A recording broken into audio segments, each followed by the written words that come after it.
Okay. Wow. Wow, wow, wow. Welcome to the middle of a thunderstorm.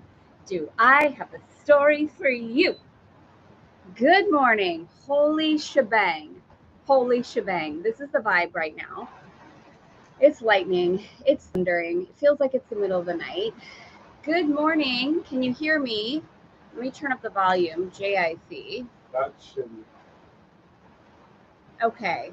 Good morning, Allison. Bonjour, bonjour. Katrina, good morning. Bonjour, Jennifer.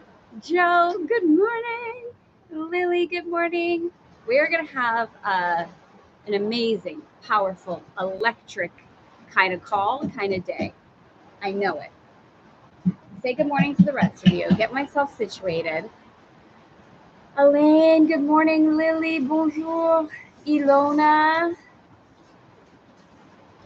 Karen, if you're watching, I'm keeping you in my thoughts for your health. Oh, I love you loving on each other. Sending love to Karen. Good morning, Stephanie. Bella, Stacy, good morning. Happy today. Happy today. Happy today. And good luck with the storm. Yeah, you can hear and see fine. Bonjour. Shakaya, you're here. Okay. Do you remember when I told you that you've never slept better on a boat when it's calm? And I did make a comment and I said, and you've never slept. It's like you've never slept on a boat till you've slept on a boat when it's calm and when there's a storm. So this was not just any storm. And this is the interesting thing. This is the full surrender into life. And I was thinking about ACIM and I was thinking about the lessons last night and I was repeating them to myself. And I've got to tell you, I had a little bit of a challenging time. And I really want to give to myself grace and all of us grace as we move through this, because it is one thing to know the thing. It's another thing to live through the thing. And it's a beautiful thing that when we're moving through a physical world experience, we are able to gift ourselves grace as we are devoting, intending, allowing ourselves to be aware of, okay, there's an opportunity for me here. This doesn't feel easy. What's true? What's true? What illusions am I seeing and what's true? So we knew the wind was going to pick up at about between 12 and 3. So at about 2 o'clock, we hear this sound. Once you've heard this sound, and once you know what this sound is, you can never forget this sound. The sound of a sail flapping in the wind. Okay. It can be a beautiful sound. When you're putting that sail up and it's catching the wind and you're out in the water, you can feel almost, in my experience, and Stephanie, I'd love for you to speak to this, there's almost a moment of breathlessness that I experience when the sail catches the wind and you feel almost uplifted. You can feel the whole boat like, it's a beautiful, magical feeling. A sail is not supposed to be flapping in the wind when you're in harbor in the middle of a storm. So here's a tiny bit of a backstory. We have some neighbors a couple boats down. And one night we heard a similar sound. It was distant, similar sound. And the next morning they said to us, did you hear that? And we're like, yeah, what was that? And they said, so here's the thing. Thank you, my love. Here's the thing. Let me take a coffee break as I build up this story. Dave and I are on like a few hours of sleep. Okay. I'll tell you what happened over here. We're going to be rescheduling the nail appointment for today. I don't think we're leaving. I meant to do that right away. We'll go with a chic nail list vibe today. All right. So our neighbor said the week before, a couple weeks ago. So this was the sound. And here's the thing, don't ever leave a code 0. Code 0 is a specific kind of sail that's very thin. It's meant to be used in very light wind.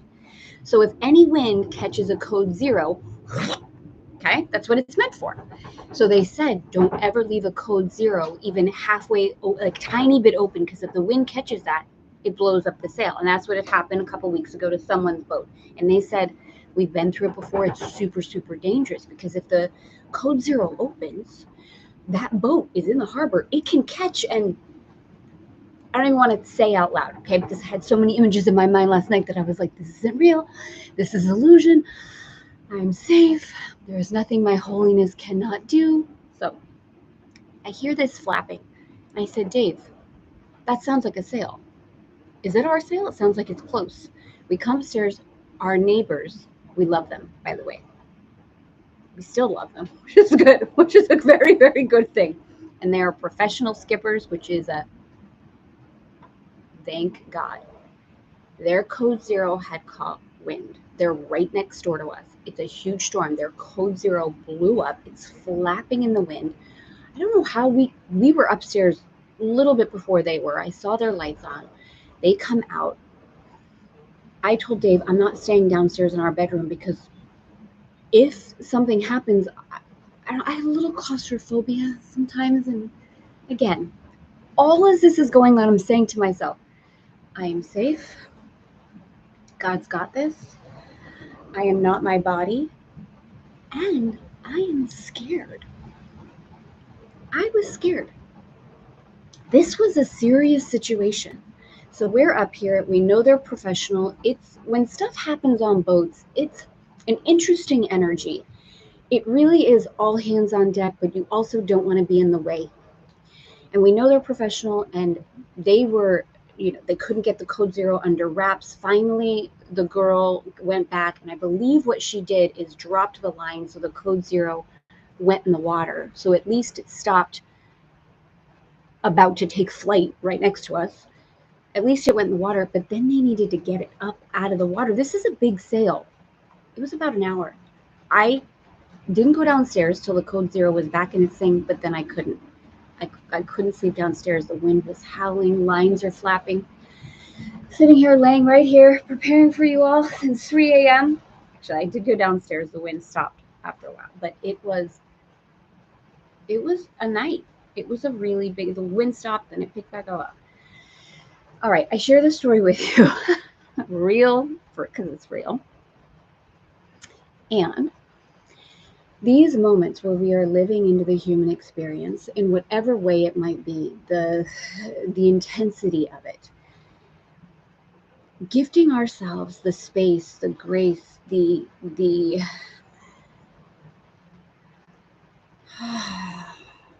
gratitude as we're moving through something. Because even as it was going on, I'm saying to myself, like, I know I'm going to be okay.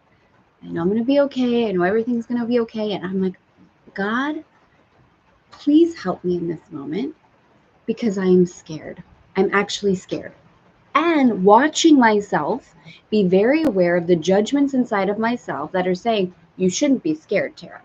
You know you're a soul having a human experience. You know you're not your body. If something happens and your body dies, well, okay.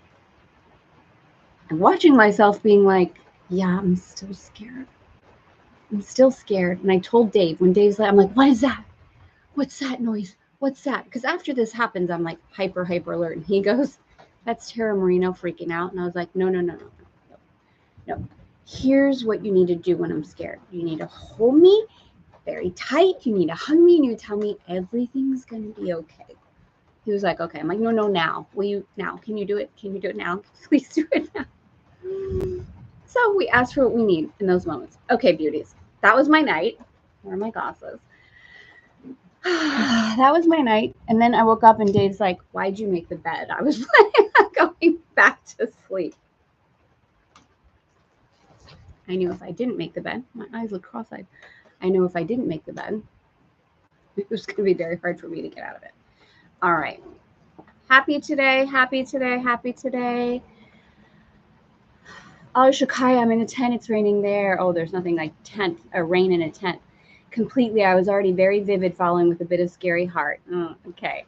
I'd be scared too. All hands on deck. Indeed. Very stressful in the moment. It is. I'm always afraid when using this sail that we'll get into the water because it's huge. It's so true. Quite a story. You're learning so much. We are learning so much. And we haven't even left yet. And I know it's all perfect. Dave was like, oh, wow. We are so fortunate that we got to see that. Because it was literally a training lesson. Now, look, we also don't have a code zero right now. The boat is set up, it's rigged for it. I told Dave last night, I don't want one. I don't want a code zero. We've been in the harbor for a month now, and already it's happened to 2 people. I'm good. I don't want a code zero. We're good. If there's no wind, we motor, we just sit there. I don't care. No code zero for me. So good you're in the harbor. Oh yeah. Oh yeah. So this is sailing life. This is also a really beautiful lesson in surrender. In surrender, and this beautiful opportunity that we all have, which is really one of the, honestly, even though it was there are moments like this. There are less moments like this than there are other moments, but there are moments like this. There are. We've had them before in different ways and in different things with the boat, and I still love it. And I would still choose it, which is wild. Living on a boat is a beautiful, intense reflection to me, for me, not have control, that we are at the beautiful. When I say mercy, I don't mean like we're little peons and it's like, oh, we're at your mercy. I don't mean that. I mean more at the grace of life, that we get to respond as life moves, that we're not here to control, we're not here to fix, we're not here to make, and in a bigger context, we're not here to really plan, not in the way that we've been taught. So, okay, that's good for now. That's good for now. Father, Mother, God, thank you for everything. Holy smokes. Thank you. Thank you, thank you, thank you. Thank you for the safety of the harbor in all ways. Thank you for the opportunity and the experiences that we all have to witness the intensity of life, to surrender in those moments, to be graceful with ourselves, to let go of judgments, and to melt into our human experiences while we remember that we are souls having the human experience. May today we walk through the world as always, witnessing the miracles, knowing that everything is good, knowing that we are loved and taken care of. And may we ride and spread and send that energy forward. This or something even better for the highest good of all concerned. Amen. Do you know what I would like to do? I'm making a note to myself. This woman that's next door to us, she's a badass. Like I said, she's a professional skipper. She's like this tiny Thai woman. She's amazing. Her and I have a special connection. I want to get her flowers today. That's what I want to do. Maybe tomorrow. Dave just looked up and looked outside. Maybe tomorrow. Maybe we go out tomorrow. I want to get her some special flowers. Some roses. Okay. Yesterday, lesson 68, love holds no grievances. Lesson 69, baby. All right.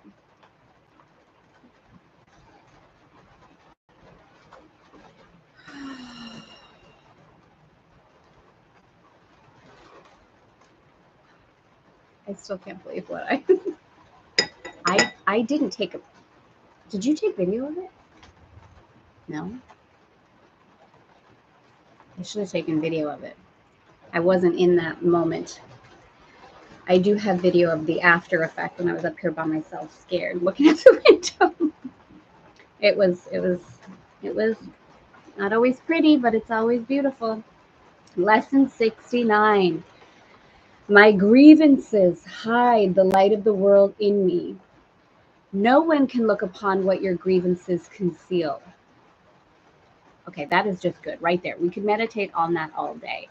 No one can look upon what your grievances conceal. No one.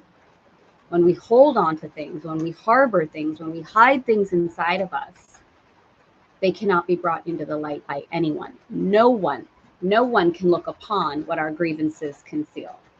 Because your grievances are hiding the light of the world in you, everyone stands in darkness and you beside them. But as the veil of your grievances is lifted, you are released with Him, with God, with each other, with one another. Share your salvation now with him, with her, who stand beside you when you were in hell, who stood beside you when you were in hell. Okay, so again, letting go of the religious context, remembering that the context of hell is that place with which we believe we are separate. The context of hell is that place where we are based in fear, where we are unaware of the light, when we are unaware of the love, when we are not existing in that truth. He is your brother. She is your sister in the light of the world that saves you both. As we awaken, we witness, we gift the opportunity of the reflection for others to awaken with us. The beautiful thing. Today, let us make another real attempt to reach the light in you. Before we undertake this, in our more extended practice period, let us devote several minutes to thinking about that which we are trying to do. So some pre-opportunity before moving into the practice period of thinking about what it is. What is the intention, really, right? In elegant femme terms, like what is the intention of the practice period? What is it that I am intending to receive? If my grievances hide the light of the world in me, what is my intention? Let go of hiding, perhaps? We are literally attempting to get in touch with the salvation of the world. We are trying to see past the veil of darkness that keeps it concealed. We are trying to let the veil be lifted and to see the tears of God's Son disappear in the sunlight. Let us begin our longer practice period today with the full realization that this is so, and with real determination to reach what is dearer to us than all else. Salvation is our only need. Remembering is our only need. Healing is our only need. There is no other purpose here and no other function to fulfill. Learning salvation is our only goal. Learning remembering is our only goal. Learning healing is our only goal. Let us end the ancient search today by finding the light in us and holding it up for everyone who searches with us to look upon and rejoice. I am the light of the world. That is my only function. That is why I came. Very quietly now, with your eyes closed, try to let go of all of the content that generally occupies your consciousness. Think of your mind. If you would like to, while I'm reading this, if you would like to move into the exercise, you will obviously have plenty of opportunity to do this on your own later. Something feels very special in this moment. So if you would like to honor this while we're together, please trust whatever feels best for you. I'm going to start again. Very quietly now, with your eyes closed, try to let go of all of the content that generally occupies your consciousness. Think of your mind as a vast circle surrounded by a layer of heavy, dark clouds. You can see only the clouds because you seem to be standing outside the circle and quite apart from it. From where you stand, you can see no reason to believe there is a brilliant light hidden by the clouds. The clouds seem to be the only reality. They seem to be all there is to see.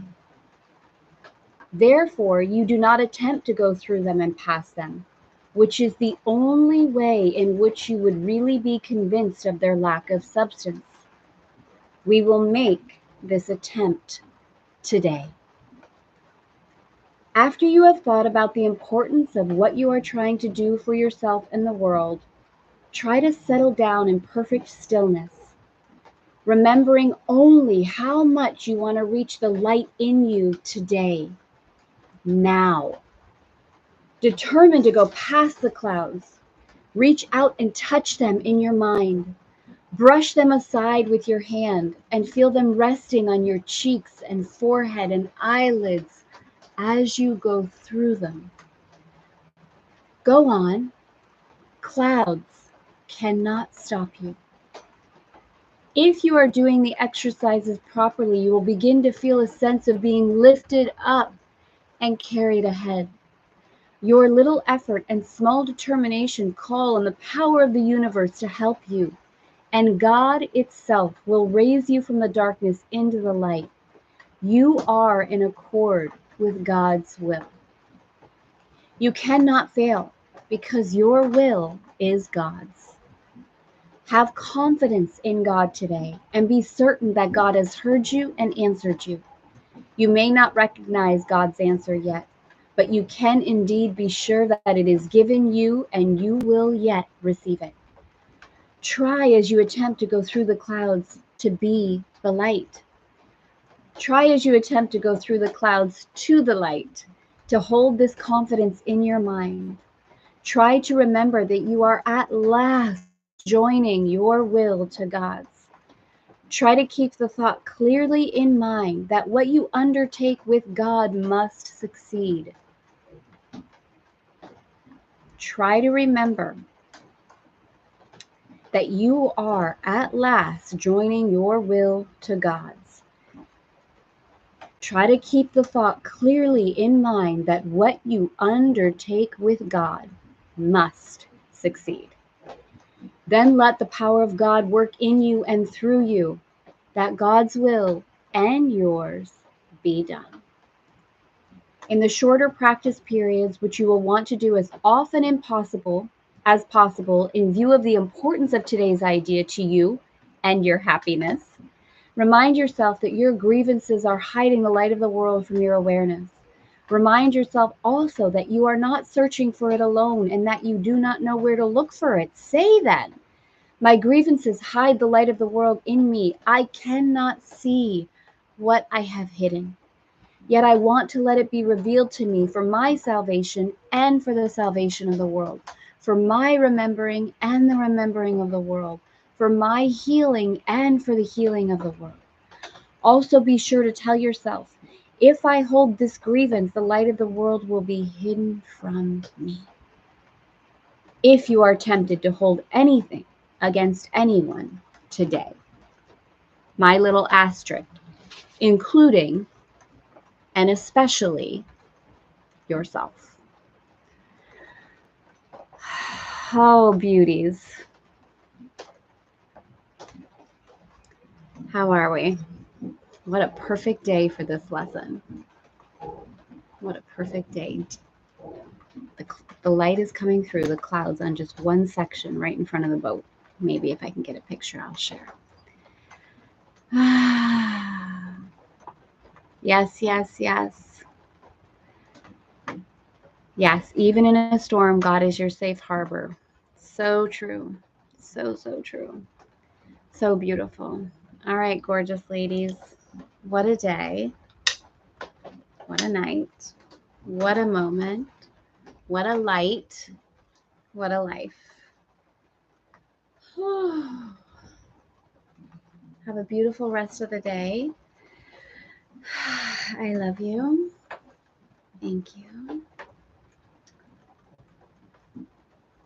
Remember the plaque that was above Grandma Rose's bathroom? I've shared this many times.